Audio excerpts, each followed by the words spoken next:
Hôm nay là một dấu mốc quan trọng trong hành trình phát triển của công ty cổ phần kỹ thuật cơ khí ASEAN, lễ động thổ nhà máy ASEAN số 3 tại khu công nghiệp Hàm Kiệm 1, Lâm Đồng. Dự án nhà máy mới thể hiện bước tiến chiến lược của ASEAN trong việc mở rộng quy mô sản xuất và nâng cao năng lực công nghệ.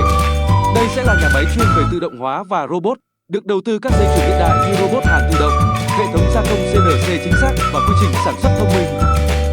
Với định hướng này, ASEAN đặt mục tiêu nâng cao chất lượng, độ bền và độ chính xác cho các sản phẩm semi dơ mốc và thiết bị vận tải chuyên dụng, đáp ứng nhu cầu ngày càng cao của ngành logistics và vận tải siêu trường, siêu trọng. Nhà máy thứ ba không chỉ giúp tăng mạnh năng lực sản xuất mà còn khẳng định uy tín, tiềm lực và tầm nhìn dài hạn của ASEAN trong ngành cơ khí vận tải tại Việt Nam.